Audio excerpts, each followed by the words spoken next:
الحمد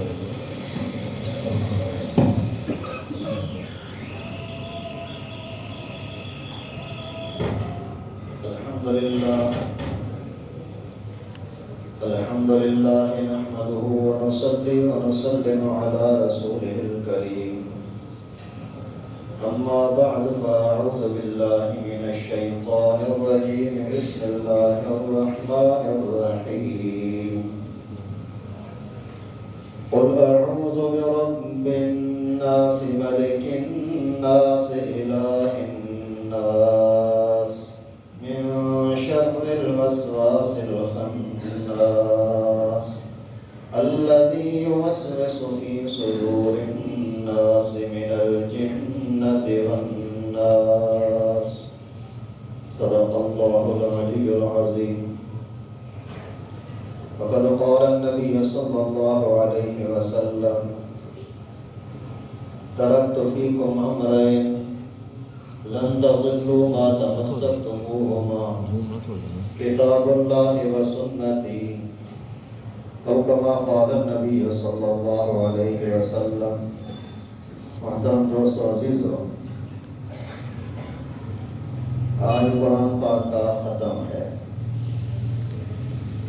یہ سلسلہ جب سے میں یہاں امام لگا ہوں اس وقت سے اللہ کے فضل و کرم سے شروع کیا تھا. پہلے مرحلے میں قرآن پاک مکمل کرنے میں تقریباً 12 سال لگے. پھر 1436 کے شعبان مہینے میں وہ ختم ہوا. اس کے بعد پھر دوسرا جو سلسلہ شروع کیا 1436 میں، آج پھر 1444 ہے. اور 1444 کا رجب کا مہینہ ہے. اگلا مہینہ پھر وہی شعبان کا شروع ہو رہا ہے، یعنی 8 سال مکمل ہوئے. باقی پہلے 12 سال لگے تھے اور اس مرتبہ 8 کیوں؟ اس کا خاص وجہ یہ ہے کہ رمضان المبارک کے اندر ابھی چند سالوں سے روزانہ درس ہوتا تھا.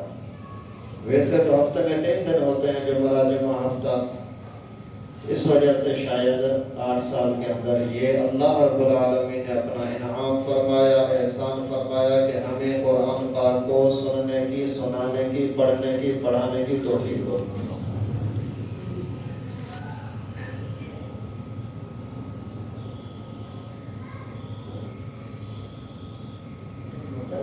اس کی اسپیڈ کو تھوڑا سا بڑھاؤ. آواز نان لیڈیز کی طرف، مستورات کی طرف نہیں جا رہے. وہ بیچاری اتنی محبت سے آئی ہیں تو ان کا بھی تو حق ہے. رسول اللہ صلی اللہ علیہ وسلم کا فرمان ہے ترکت فیکم امرین، میں نے آپ کو 2 چیزیں دی ہیں. لن تضلوا ما تمسکتموہما، جب تک آپ مضبوطی کے ساتھ ان دونوں چیزوں کو پکڑے رکھو گے تو آپ گمراہ نہیں بنو گے. کوئی آپ کو جہنم کے راستے پر نہیں لٹکا سکتا، کوئی آپ کو ذلت میں نہیں ڈال سکتا، کوئی آپ کو دنیا کے اندھیروں میں نہیں دھکیل سکتا اگر آپ نے ان 2 چیزوں کو مضبوطی کے ساتھ پکڑے رکھا. اللہ کے نبی صلی اللہ علیہ وسلم فرماتے ہیں آپ گمراہ نہیں بنیں گے، آپ بھٹکیں گے نہیں. کسی بھی طرح کی گمراہی ہو، کفر کی گمراہی، شرک کی گمراہی، بے وقوفی کی گمراہی، اور دنیا کی ذلت و رسوائی، قبر اور آخرت کی ذلت و رسوائی، ان سب سے بچنا ہر انسان کی چاہت ہوتی ہے. میں رسوا نہ ہو جاؤں، کوئی مجھے گالی نہ دے، کوئی مجھے برا برا نہ کہے، یہ ہر ایک کی خواہش ہوتی ہے. لیکن وہ کس طریقے سے عزت کمائے گا، کس طریقے سے عزت ملے گی، اسی کے اندر انسان دھوکہ کھاتا ہے. اپنی عقل کو دیکھتا ہے کہ میرا ذہن کیا کہتا ہے، میرا علم اور عقل کی کیا تقاضا ہے. حالانکہ انسان کو بنانے والا اللہ اور اللہ رب العالمین کا برگزیدہ رسول اللہ صلی اللہ علیہ وسلم، انہوں نے یہ طریقہ بتایا. یا متھے بھی ہو یا ہیڈیا چلیے نہ کیا لن تضلوا ما تمسكتموهما، جب تک آپ ان دونوں کو، دو چیزوں کو مضبوطی کے ساتھ پکڑے رکھو گے تو گمراہ نہیں بنو گے۔ کون سی دو چیزیں؟ ایک کتاب اللہ، دوسرا سنت رسول صلی اللہ علیہ وسلم۔ ابھی یہاں اللہ کے فضل و کرم سے دونوں چیزیں چل رہی ہیں، یہ اللہ کا خاص کرم ہے۔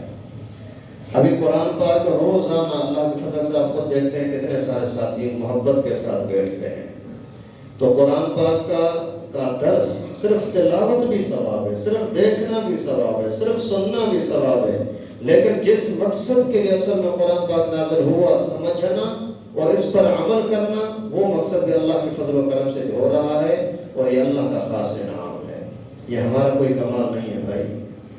یہ یوں سمجھو کہ میں جو آپ کو اتنی محنت کر کے اور پڑھاتا ہوں، سمجھاتا ہوں، اللہ جانتا ہے یہ میرا آپ کے اوپر احسان نہیں ہے، آپ کا میرے اوپر احسان ہے کہ آپ کے صدقے مجھے یہ نیکیاں کمانے کا موقع ملتا ہے۔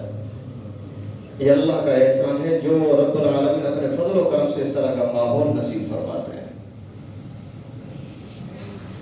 اور پھر دوسری چیز سنت رسول صلی اللہ علیہ وسلم، اس کے بارے میں بھی الحمدللہ ثم الحمدللہ روزانہ یہی ماحول چلتا رہتا ہے کئی سالوں سے۔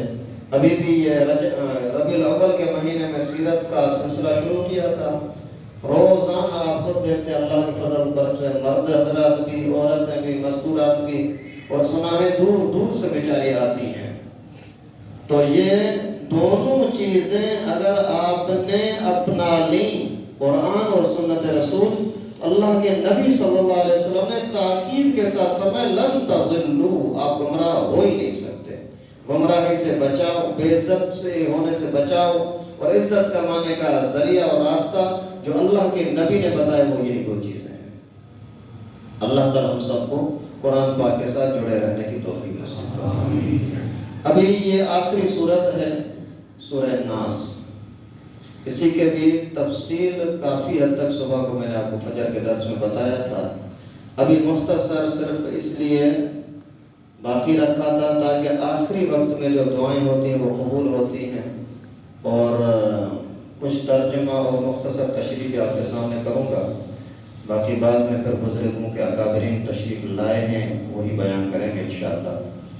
تو یہاں ہے سورۃ ناس، آخر میں جو دونوں سورتیں ہیں سورہ فلق اور سورہ ناس، یہ دونوں ساتھ نازل ہوئی تھیں، اور یہ دونوں سورتیں قرآن پاک کی آخری سورتیں ہیں ترتیب کے حساب سے، نزول کے اعتبار سے نہیں، ترتیب کے حساب سے۔ اور شروعات قرآن پاک کی تھی الحمدللہ رب العالمین، سب تعریف اللہ کے لیے جو رب ہے سب جہانوں کا، الرحمن الرحیم، پھر مالک یوم الدین، جو مالک ہے سب جہانوں کا، پھر ایاک نعبد و ایاک نستعین، پھر عبادت کا تذکرہ۔ یہ تینوں چیزیں سورہ فاتحہ والی، رب العالمین، مالک یوم الدین، ایاک نعبد، عبادت کا تذکرہ، یہ تینوں پھر اس سورت کے پہلی تین آیتوں میں آ گئے۔ قل اعوذ برب الناس، رب، ملک الناس، مالک، الہ الناس، عبادت اور معبود۔ یعنی قرآن پاک کو شروع سے لے کر کے آخر تک اس کا بنیاد یہ ہے کہ اگر آپ کا عقیدہ، آپ کا ذہن یہ بن گیا کہ ہمارا رب بھی اللہ، ہمارا مالک بھی اللہ، ہمارا عبادت کے لائق بھی اللہ، تو پھر آپ پکے ٹکے جنتی ہیں۔ دنیا کے اندر نہ تم گمراہ ہیں، نہ گمراہ کوئی آپ کو کر سکتا ہے، نہ قبر اور آخرت کی ذلت اور رسوائی کی طرف آپ کو کوئی دھکیل سکتا ہے، اگر یہ تین چیزیں آپ کے اندر پائی جائیں۔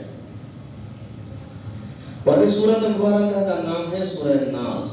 ناس کی معنی ہوتی ہے لوگ، انسان۔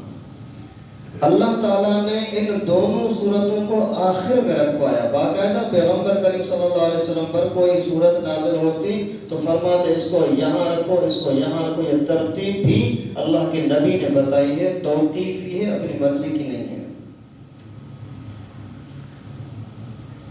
تو آخر میں رکھنے کا کیا مطلب تھا؟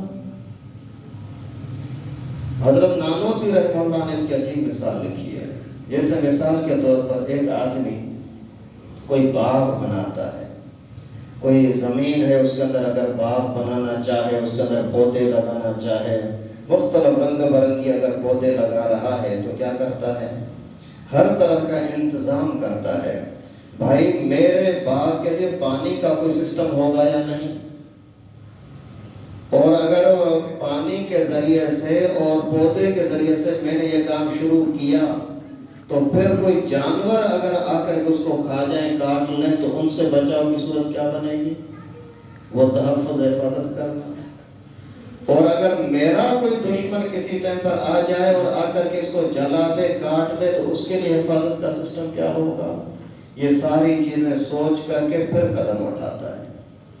تو اللہ رب العالمین نے پہلے پورا قرآن پاک پہلے رکھا، آخر کے اندر یہ دونوں صورتیں رکھی کہ قرآن پاک میں اگر توحید کا تذکرہ ہے، توحید پر چلو گے تو شیطان دشمنی کرے گا۔ قرآن پاک کے اندر اگر نماز کا حکم ہے، نماز پڑھو گے تو شیطان رکاوٹ بنے گا۔ قرآن پاک کے کسی بھی عمل پر اگر آپ عمل کرو گے، کسی بھی حکم کے مطابق چلو گے، جہاد ہو، زکوٰۃ ہو، صدقہ خیرات، اور شریعت کے مطابق زندگی گزارنے میں شیطان رکاوٹ ڈالے گا۔ اور شیطان ایسا شرارتی خبیث دشمن ہے جو نظر بھی نہیں آتا، طاقت بھی بڑی ہے، نظر بھی نہیں آ رہا۔ بھائی سامنے کوئی چور آ جائے مقابلہ کر لیں، کوئی ڈاکو آ جائے مقابلہ کر لیں، جیسا ہتھیار اسی کے پاس ہو اسی طرح کا ہتھیار ہم بھی بنا لیں، لیکن یہ خبیث نظر ہی نہیں آ رہا تو اس کا مقابلہ کیسے کریں؟ دشمن بھی موجود، دشمنی بھی موجود۔ دشمن، اس کا دشمن ہونا خود قرآن پاک نے بیان کیا۔ ہمارے ابا آدم علیہ السلام کے زمانے سے یہ دشمنی شروع ہوئی اور چل رہی ہے، چلتی رہے گی، قیامت تک چلتی رہے گی۔ تو پھر اسی کے دشمنی سے بچاؤ کا صورت کیا ہوگی؟ اللہ رب العالمین کا ذکر، اللہ تعالیٰ کے ساتھ تعلق۔ تو اگر ہم شیطان جو دیکھنے میں نہ آنے والی مخلوق، طاقتور مخلوق، اسی سے بچنا چاہتے ہیں تو پھر اللہ کی پناہ میں آنا پڑے گا۔ اور اسی وجہ سے آخر کے اندر یہ دونوں صورتیں رکھی گئی تاکہ آدمی کسی بھی شریعت کے حکم پر عمل کرنے کے لیے شیطان کی پناہ میں رہے۔ شیطان کی سے اگر پناہ نہ ملی تو پھر بچاؤ ممکن نہیں ہے۔ ابھی آپ اندازہ کریں کہ رسول اللہ صلی اللہ علیہ وسلم کا خود اپنا عمل روزانہ کا یہ ہوتا تھا کہ روزانہ سونے کے ٹائم پر یہ آخری تینوں صورتیں، سورہ اخلاص، سورہ فلق، سورہ ناس، یہ تینوں پڑھ کر کے اپنے ہاتھ مبارک پر دم فرماتے، پھر پورے جسم پر ہاتھ پھیرتے جہاں جہاں تک ہاتھ پہنچتا۔ اور امی عائشہ فرماتی ہیں کہ جب رسول اللہ صلی اللہ علیہ وسلم کی طبیعت خراب ہوتی، بیمار ہوتے اور خود یہ عمل نہ کر سکتے تو میں یہی دونوں صورتیں پڑھ کر کے اللہ کے نبی کے ہاتھ پر دم کرتے، پھر اللہ کے نبی ہاتھ پہ گھما دیتے۔ اور فرمایا کہ اللہ کے نبی صلی اللہ علیہ وسلم خود ہاتھ پھیرتے تھے، میں نبی پاک کے ہاتھ پر ہاتھ پھیرتی تھی، میں ہاتھ نہیں پھیرتی اس لیے کہ نبی پاک کے ہاتھوں میں جو برکت ہے وہ میرے ہاتھوں میں تو نہیں ہے۔ تو ہم بھی اپنی عادت بنائیں، اپنے بچوں کے لیے، اپنے لیے روزانہ رات کے ٹائم پر یہ کرو، انشاءاللہ آپ کو نیند بھی سکون کی آئے گی، وسوسوں سے بھی بچ جاؤ گے اور ظاہری پریشانیوں سے بچ جاؤ گے۔ شیطان ہمارا دشمن ہے بھائی۔ ایک مرتبہ اللہ کے نبی صلی اللہ علیہ وسلم تشریف فرما لے کر جا رہے تھے سواری پر، ایک صحابی ساتھ بیٹھا تھا، تھوڑا سا آگے گئے تو اسی سواری کو تھوڑی سی ٹھوکر لگی، تو صحابی کی زبان سے نکلا کہ شیطان برباد ہو، شیطان برباد ہو، جس کی وجہ سے یہ ٹھوکر لگی۔ اللہ کے نبی صلی اللہ علیہ وسلم نے فرمایا ایسا نہیں بولو، بولو بسم اللہ، جو کچھ ہوا اللہ کے نام پر، کیونکہ اگر آپ شیطان کا نام لوگے نا تو شیطان کو طاقت ملے گی، وہ بولے گا دیکھو میں نے یہ کیا ہے۔ اس وجہ سے آپ اس کا تذکرہ چھوڑ کر کے اللہ کا نام لے لو تو اس کے اندر وہ ذلیل و رسوا ہو جائے گا۔ اور پیغمبر کریم صلی اللہ علیہ وسلم نے خود اسی سے پناہ مانگنے کا طریقہ سکھایا، اللہ تعالیٰ نے خود سکھایا کس طریقے سے مانگو، قل اعوذ برب الناس، کہ اے میرے نبی آپ کہہ دیں کہ میں پناہ لیتا ہوں، پناہ میں آتا ہوں لوگوں کے رب کی، لوگوں کے رب کی پناہ میں آتا ہوں۔ ملک الناس، جو لوگوں کا بادشاہ ہے، اس کی پناہ میں آتا ہوں۔ الہ الناس، جو لوگوں کا معبود ہے، اس کی پناہ میں آتا ہوں۔ من شر الوسواس الخناس، وسوسے ڈال کر کے پیچھے بھاگنے والے شیطان کے شر سے اللہ تعالیٰ کی پناہ چاہتا ہوں۔ ابھی یہاں 3 مرتبہ تذکرہ آیا ناس کا۔ پہلے نمبر پر رب الناس، لوگوں کا رب، دوسری مرتبہ ملک الناس، لوگوں کا بادشاہ، تیسرے نمبر پر الہ الناس، لوگوں کا معبود۔ اس ترتیب کے اندر بھی علماء نے لکھا ہے کہ 3 مرتبہ کیوں ذکر ہوا؟ اس کے اندر ترغیب بھی ہے، ترہیب بھی ہے، شوق بھی دلانا ہے، دھمکانا بھی ہے۔ شوق دلانا اس طرح سے کہ اللہ تعالیٰ بچپن میں بھی تیری پرورش کرنے والا تھا۔ رب کی معنی ہوتی ہے پرورش کرنے والا، تو بچپن کے اندر تیری پرورش اللہ نے کی، اس کے ساتھ بے وفائی نہ کر۔ ملک الناس، لوگوں کا بادشاہ، جوانی کے اندر آدمی خود بادشاہ بن جاتا ہے، میں جو چاہوں کروں۔ تو اللہ تعالیٰ نے فرمایا ملک الناس، میں تیرا چلانے والا ہوں، تیرے پر حکومت کرنے والا ہوں، میری بات مان کر کے چل، بے وفائی نہ کر، تیرا نقصان ہوگا۔ الہ الناس، لوگوں کا بڑھاپا، بڑھاپے کے اندر جب ہاتھ پاؤں جسم آنکھیں کان سارے کمزور ہو جاتے ہیں تو آدمی کوئی نہ کوئی سہارا ڈھونڈتا ہے، تو اللہ تعالیٰ نے اسی قدر اشارہ فرمایا کہ الہ الناس، بڑھاپے میں بھی تیرا مددگار میں ہی ہوں، میرے ساتھ بے وفائی نہ کر۔ ابھی اگر ان 3 چیزوں کے تھوڑا سا اس کے اندر غور کرے تو انسان کے ہدایت کے لیے یہ 3 الفاظ ہی کافی ہیں۔ یار بچپن میں واقعی میری امی کو بھی پتہ نہیں لگتا تھا کہ مجھے کیا تکلیف ہے، میری امی بھی میری اتنی خیر خواہ نہیں بن سکتی جتنا مجھے میرے اللہ نے میری پرورش کی۔ جوانی کے اندر بھلے میری عقل ہے، میرے ہاتھ پاؤں مضبوط ہیں، لیکن وہ بھی تو کوئی دینے والا کوئی تو ہے۔ بڑھاپے کے اندر تو ویسے ہی تو ابھی کباڑی بن رہا ہے، کسی کام کا نہیں ہے۔ ایسے حالات کے اندر بھی تجھے جس کی ضرورت ہے وہ اللہ۔ اسی طرح سے دھمکی بھی ہے، انہی آیتوں کے اندر دھمکی ہے۔ کس طریقے سے؟ بچپن کے اندر تجھے میں نے پالا، میری رحمت کے بغیر تو دنیا میں نہیں آ سکتا تھا۔ اگر دنیا میں بچپن کے اندر تجھے میں نے پالا، ابھی بھی اگر تم میری نافرمانی کرے گا تو تجھے دھکیلنا، جہنم میں ڈالنا میرے لیے کوئی مشکل نہیں ہے۔ دنیا کے اندر آ کر کے بچپن کا عالم تھا یا جوانی کا عالم ہے یا بڑھاپا ہے، تو کتنا بھی تکبر میں آ جائے، کتنا بھی طاقت میں آ جائے، لیکن تیرا کنٹرول بہرحال میرے پاس ہے۔ بچپن کے اندر بچہ ہر حال میں ماں کے پیچھے لگتا ہے، ابو کے پیچھے لگتا ہے۔ کسی نے تھپڑ مارا، بولتا ہے ابو، امی، یعنی اس کے نظر میں ساری دنیا کی طاقت اس کی ماں ہے۔ اس بیچاری کا کیا حال ہوتا ہے وہ تو ماں کو پتا ہے۔ تو وہ سب کچھ اپنی ماں کو سمجھ رہا ہوتا ہے، اور جب تھوڑا سا بڑا ہوتا ہے، جوانی میں آتا ہے، تو پھر اس کے مطالبات کو پورا کرنے کے لیے حکومت کی ضرورت ہوتی ہے۔ بچپن میں اس کے مطالبہ پورا کرنے کے لیے ماں، ابو، امی۔ جوانی کے اندر ابو امی کا سے کام نہیں چلتا، پھر حکومت کا کام ہوتا ہے۔ یار میرے گھر میں تو میری حکومت ہے، لیکن پڑوسی بندہ ہے وہ ظالم مجھے تنگ کرتا ہے، ابھی اسی سے میں کیسے جان چھڑاؤں؟ جاؤ حکومت کے پاس، عدالت میں جاؤ۔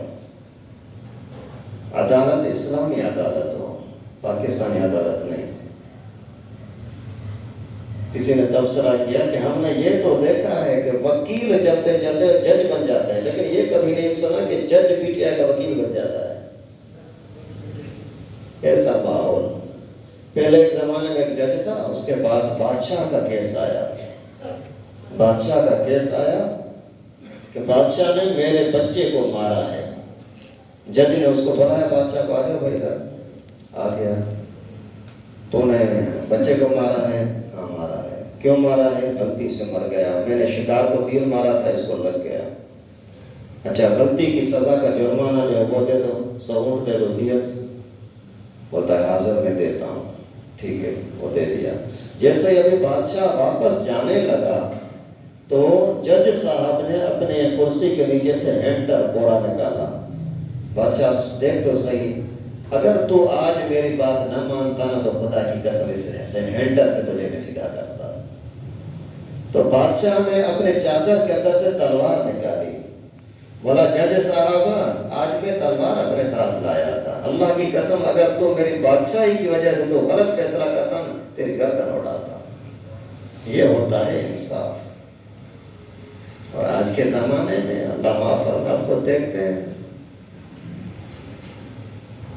تو جوانی کے اندر آپ کے گھر سے کام نہیں چلتا، بڑا طاقتور چاہیے، وہ ہے حکومت۔ اور پھر جب بوڑھا ہوتا ہے تو پھر اسی کے توجہ ہوتی ہے عبادت کی طرف۔ تو اس زمانے میں بھی الہ الناس، آپ کا معبود، آپ کے ہر طرح کی طاقت کا مالک، تمہارے بچپنے کے اندر تمہاری ضرورتوں کا مالک اللہ، تمہاری جوانی کے اندر تمہاری ضرورتوں کا مالک اللہ، تمہارے بڑھاپے کے اندر تمہاری ضرورتوں کا مالک اللہ، تو اسے اللہ کو چھوڑ کر کہیں اور کہاں مانگتے ہو؟ یہاں فرمایا قل اعوذ برب الناس، لوگوں کے رب کی پناہ میں آتا ہوں۔ اور اللہ تعالیٰ تو لوگوں کے علاوہ اوروں کے بھی تو خالق ہے، مالک ہے، رب ہے، آسمانوں کا بھی تو اللہ، زمین کا بھی اللہ، پوری دنیا کی کائنات کا ہر چیز کا مالک اللہ۔ پھر لوگوں کا کہنے کا کیا مطلب؟ دنیا کے اندر سب سے زیادہ طاقتور، سب سے زیادہ حسین، سب سے زیادہ کمال والی اگر مخلوق ہے تو وہ انسان ہے۔ والتین والزیتون وطور سینین وہذا البلد الامین، اللہ تعالیٰ نے 4 قسمیں کہا کر کے فرمایا لقد خلقنا الانسان فی احسن تقویم، سب سے زیادہ عزت عظمت والا انسان۔ بھائی آپ کا بیٹا، آپ کا بھائی، آپ کی بیوی، آپ کی بیٹی، یہ چاند سے زیادہ قیمتی ہیں، پہاڑوں سے، آسمان سے زیادہ قیمتی ہیں۔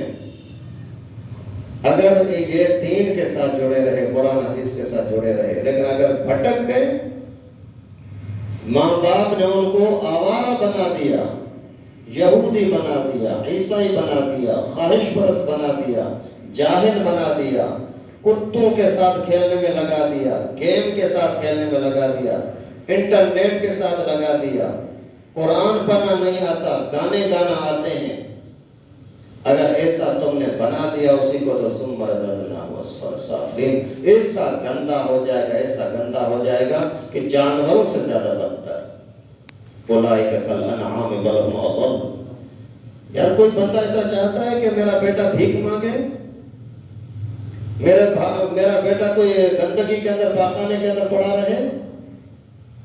تو جیسے کہ ظاہری گندگی ہوتی ہے، ظاہری ذلت ہوتی ہے جو ہمارے آنکھوں سے نظر آتی ہے، اس طرح سے باطنی ذلت یہ ہے کہ جہالت کے اندر کوئی چلا جائے۔ حضرت مالک بن دینار رحمہ اللہ ایک مرتبہ افسوس کر رہے تھے، یہ افسوس، یہ افسوس۔ حضرت کس چیز پہ افسوس کر رہے ہیں؟ فرمایا کہ جو لوگ دنیا میں آتے ہیں اور سب سے عظیم نعمت سے محروم ہوتے ہیں نا، سب سے میٹھی چیز سے محروم ہوتے ہیں نا، اس پر مجھے افسوس۔ حضرت دنیا کے اندر سب سے عظیم چیز کیا ہے؟ سب سے میٹھی قیمتی چیز کیا ہے؟ حضرت نے فرمایا اللہ رب العالمین کی معرفت، اللہ کی پہچان۔ اگر دنیا کے اندر ساری چیزیں کھانے پینے کی، پہننے کی، لباس، کپڑے، شادی بہت اعلیٰ قسم کی ہیں، لیکن اللہ کی پہچان نہیں ہے، خدا کی قسم سکون نہیں ہے۔ لیکن اگر بھوکا ہے، پیاسا ہے، کھانے کے لیے کچھ نہیں ہے، پینے کے لیے کچھ نہیں ہے، لیکن اللہ تعالیٰ کی معرفت ہے، تو جو جتنا اس کی زندگی کا مزہ اسی کو ملتا ہے اتنا کسی کو نہیں ملتا۔ جیسے صحابہ کرام دیکھو، بھوک دیکھو، پیاس دیکھو، بس اللہ ہی اللہ، اللہ کے مخلوق کا پیارا بندہ رسول اللہ صلی اللہ علیہ وسلم، اسی کو دیکھتے ہیں، چہرے پر نظر پڑی، بھوک مٹ گئی۔ یہ ہے اللہ کی معرفت کا اثر۔ تو اللہ رب العالمین فرماتے ہیں پناہ مانگو، کیونکہ سب سے زیادہ طاقتور، سب سے زیادہ عظیم مخلوق انسان ہے جو ہر چیز پر طاقت رکھتا ہے، اس نے اس کو اپنے کنٹرول میں رکھا اور حکومت کرتا ہے، جانور پر بھی حکومت، زمین پر حکومت، اور زمین کی گہرائی میں پتہ نہیں کہاں کہاں دور پانی وہاں سے کھینچ کر کے باہر نکال کے آتا ہے۔ یہ انسان کا کمال ہے، اللہ نے جو اس کو طاقت بخشی ہے۔ صرف نکال کر کے باہر نہیں لایا، نہیں بھائی میرا گھر تو 5ویں منزل پر ہے، وہاں پانی آنا چاہیے، وہاں پہنچا دیتا ہے۔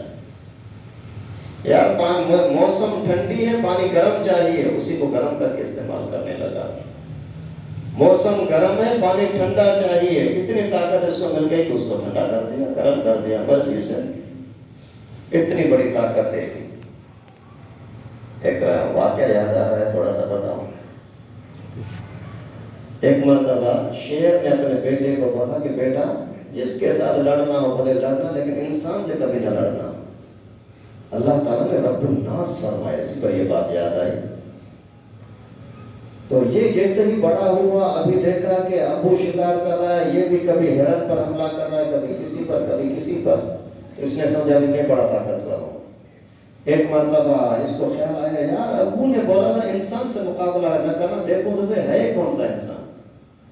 ڈھونڈتے ڈھونڈتے جا کر کے کوئی بکری ملی، کون ہے انسان؟ تو ہے؟ نہیں بھائی انسان ایسا خطرناک ہے، ہمیں باندھ دیتا ہے، دودھ نکالتا ہے، دل چاہتا ہے کاٹ کر کے ٹکڑے ٹکڑے کر کے کھا جاتا ہے۔ اچھا پھر کہیں گدھے پر نظر پڑی، ارے انسان تو ہے؟ نہیں بھائی انسان ایسا ظالم ہے، ہمیں باندھ دیتا ہے، اوپر وزن ڈالتا ہے اور کھینچ کر لے جاتا ہے، ادھر چلو، کھلا کھانے پینے کو دے نہ دے ہم کچھ بھی کر نہیں سکتے، اگر کام میں تھوڑی سستی کرتے ہیں تو ایسا ڈنڈا لگتا ہے۔ آگے دیکھا کہ کوئی بیل نظر آ رہا ہے، آیا، بولا انسان تو ہے؟ نہیں بھائی انسان ایسا خطرناک۔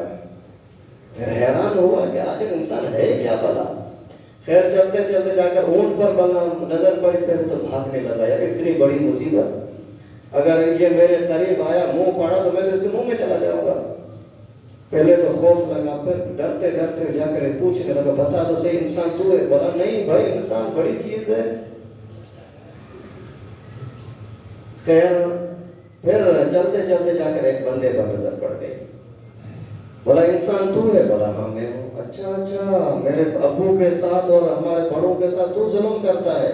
بھائی کیا بات ہے، کیا بات ہے، کیا ہوا ہے تجھے؟ بولا کہ مجھے ابو نے بولا تھا کہ یہ انسان ایسا ایسا خطرناک ہے، سارے آپ سے ڈرتے ہیں۔